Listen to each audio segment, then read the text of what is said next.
اللہ تعالیٰ سے دعا کرنا ایک عظیم عبادت ہے اور یہ بندے کا اپنے خالق سے تعلق مضبوط بنانے کا ایک اہم ذریعہ ہے۔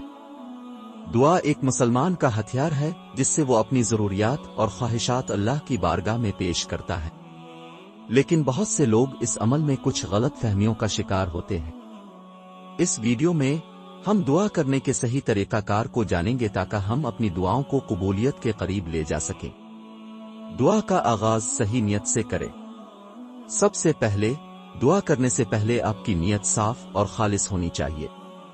اللہ کے سامنے دعا کرنے کا مقصد صرف اپنی ضروریات پوری کرنا نہیں ہونا چاہیے، بلکہ یہ بھی ہونا چاہیے کہ اللہ کی رضا حاصل ہو اور وہ ہمیں ہدایت دے۔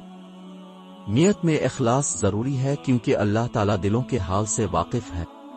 اللہ کا ذکر کرے۔ دعا کرنے سے پہلے اللہ کے اسماء الحسن، اللہ کے خوبصورت ناموں کا ذکر کرنا اچھا ہے۔ یہ نہ صرف آپ کی دعا کو زیادہ روحانی بناتا ہے بلکہ دل میں اللہ کی محبت اور عظمت کو بیدار کرتا ہے۔ مثال کے طور پر الرحمن، الرحیم، مالک یوم الدین جیسے اسما کا استعمال آپ کی دعا کو اور بھی تاثیر دے گا۔ درود شریف بھیجنا۔ دعا کی ابتدا میں آخر میں حضرت محمد پر درود شریف بھیجنا اس دعا کی قبولیت میں اضافہ کرتا ہے۔ قرآن و حدیث میں درود بھیجنے کی بڑی فضیلت آئی ہے اور اس سے آپ کی دعائیں اللہ کے نزدیک زیادہ پسندیدہ ہوتی ہیں۔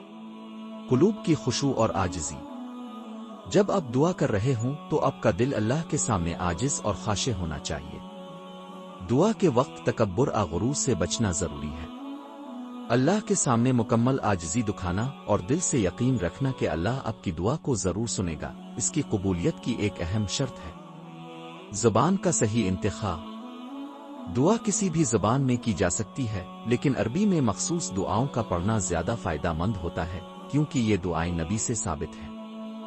اس کے علاوہ اپنی زبان میں بھی اللہ سے اپنے دل کی بات کرنا بہت ضروری ہے۔ اللہ تعالیٰ ہر زبان کو سمجھتا ہے اور وہ آپ کی نیت سے واقف ہے۔ دعاؤں کا مکمل یقین کے ساتھ طلب کرنا۔ دعا کرتے وقت اللہ تعالیٰ سے پورے یقین کے ساتھ مانگنا چاہیے کہ وہ آپ کی دعا کو قبول کرے گا۔ بے شک اللہ پر ایمان رکھنا اور اس کی قدرت پر یقین کرنا بہت ضروری ہے۔ قرآن میں اللہ نے فرمایا، تم اپنے رب سے دعا کرو وہ تمہیں جواب دے گا۔ وقت اور جگہ کا انتخاب۔ دعاؤں کے لیے کچھ خاص اوقات اور جگہیں زیادہ مؤثر سمجھی جاتی ہے۔ مثال کے طور پر رات کا آخری حصہ، جمعہ کا دن اور رمضان کے مہینے میں دعائیں بہت قبول ہوتی ہیں۔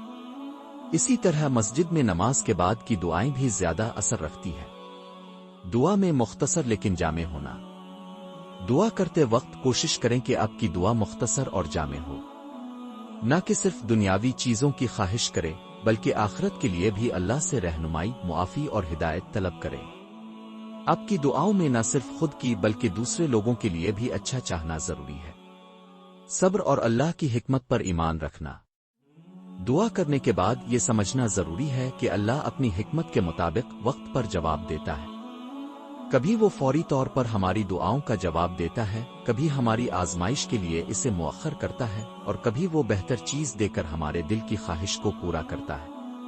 اللہ کی مرضی پر ایمان رکھنا بہت ضروری ہے۔ دعا کو معمول بنائیں۔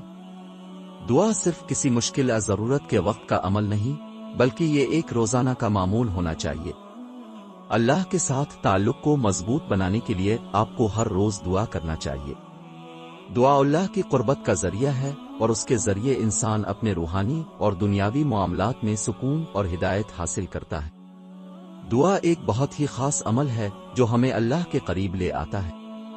اگر ہم اس کی صحیح طریقے سے اور اخلاص کے ساتھ دعا کریں تو اللہ کی بارگاہ سے ہماری دعائیں ضرور قبول ہوں گی۔ اس لیے دعا کرنے کا صحیح طریقہ کار سیکھنا اور اس پر عمل کرنا بہت ضروری ہے۔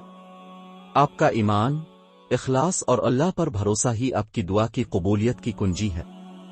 اگر آپ کو اس ویڈیو سے کچھ سیکھنے کو ملا ہو تو براہ کرم اس ویڈیو کو اپنے دوستوں کے ساتھ شیئر کریں اور ہمارے چینل کو سبسکرائب کریں تاکہ آپ کو مزید اسلامی رہنمائی مل سکے۔ اللہ ہمیں اپنی دعاؤں کی قبولیت کی توفیق دے۔ آمین۔